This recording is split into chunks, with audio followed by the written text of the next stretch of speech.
if you want to double your income this year, you just need to fix these three things, and basically everything will come in sync after that. So let's dive into number one. Now, number one is going to be the idea of monotasking, the idea of focusing on one thing. So when you go around, and if you look around your life, you look on Instagram, you're constantly bombarded, probably seeing traders, seeing all these people with like 6 screens, 3 screens, multiple screens. The idea, and something that I even struggled with or I did wrong myself, was when I initially started my entrepreneurial journey, I had 3 screens. I had I think it was two 32-inch curved screens on the left and the right, and I had a 25 or 27-inch screen in the center. And the idea behind that was thinking, well, if I have more screens, the more I can do. More screens do not, a lot of the time, lead to more efficient output. It actually leads to a decreased output because your focus is so spread across all these things. So what I did was, and I forget who said this back in the day, but somebody made a point of this. This is why I did it. I always found, for me, I'll go into my story a little bit, that on the left screen I'd have like YouTube, on the right screen I'd have like Slack, and then the middle I'd be trying to do something. The problem is you have so many things here that are taking your attention, taking your focus away from the task you should be doing. When I started focusing on one task on one screen and then not moving on to the next task until that one task was done, that's when stuff actually started to move for me. Now, this might sound, oh yeah, like that's makes so much sense. Why would you have multiple screens? Da, da, da, da. It makes sense in hindsight. Like, yeah, of course, in hindsight, it makes sense. Being through it, it makes complete sense. But at the time, I used to get caught up in, oh, this is like the way we do it. This is how we become productive. This is how we do more things. That's not actually the case. So I want to change it for you guys so you don't go down the same path that I did, thinking that you need multiple screens, you need multiple tabs open. You think, okay, let me put my 6 applications on the one screen so I can see everything that's going on. That's not the case. You don't need to do that.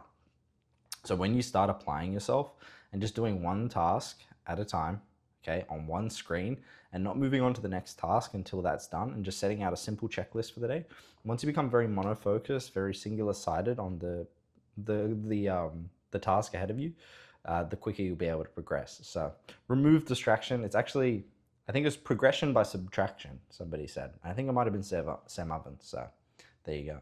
So number 2 is just simply doing the things you don't want to do. For example, I hate recording videos. If you know me, I hate recording videos. I hate shooting looms for clients. I hate all that kind of stuff that does with like, that happens with delivering or being behind camera.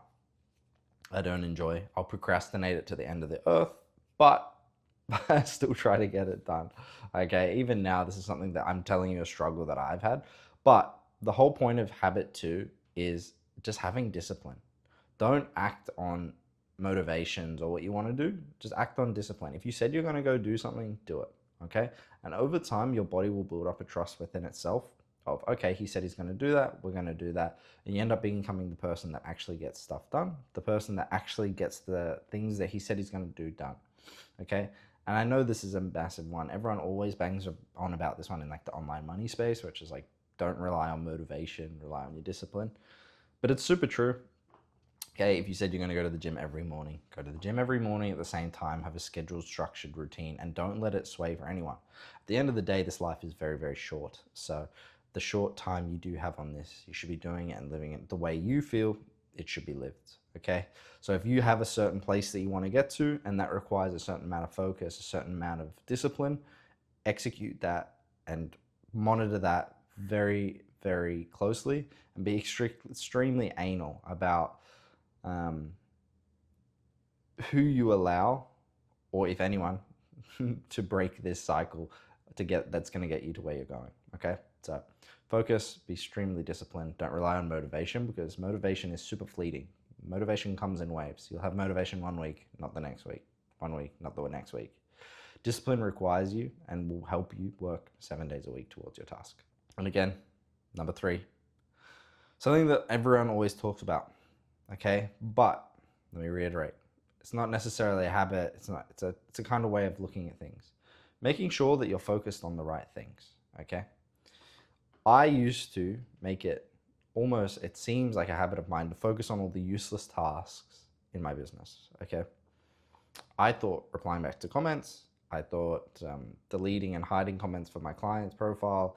I thought checking Slack. I thought managing and monitoring accounts multiple times. This is like checking ad accounts 6 times a day was the way that we're going to push the needle forward.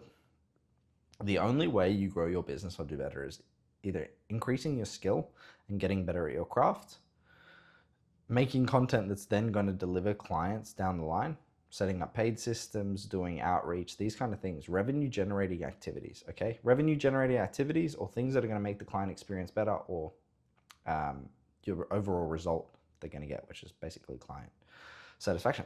So these things are the only thing you should focus on. So you have to look at your business internally and realize, okay, where are the income producing where are the income producing actions?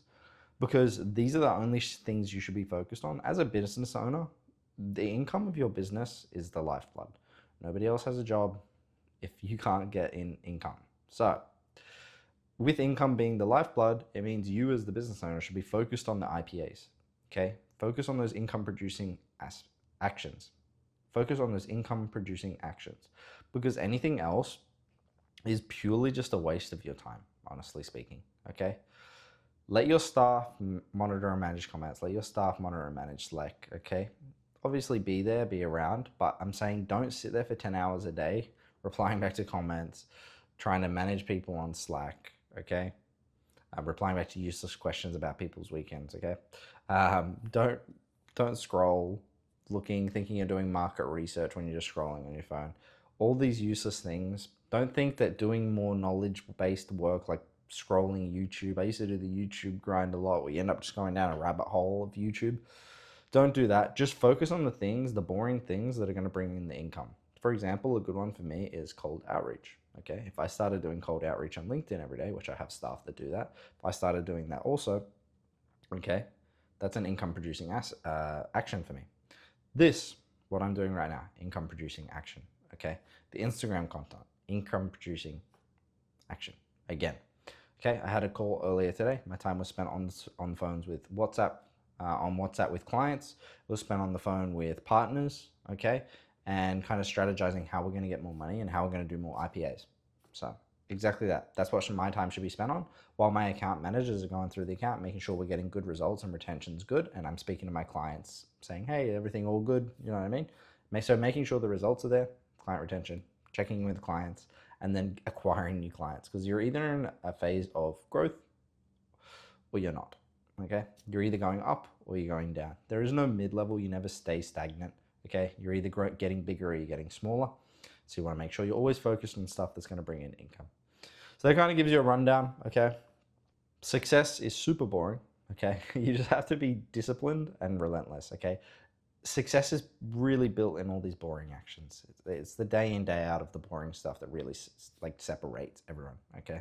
So if you want more videos like this, where I'm trying to do it in one take sitting down, I've just bought this camera that I'm on right now. So if you want more stuff like this, super easy for me to shoot, let me know down in the comments below, okay?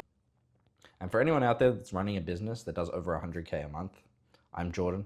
I run a Meta Ads specific marketing agency. We handle everything from your static content design to media buying and strategy on the account. We work with a lot of the 7, 8-figure, 9-figure brands in the space.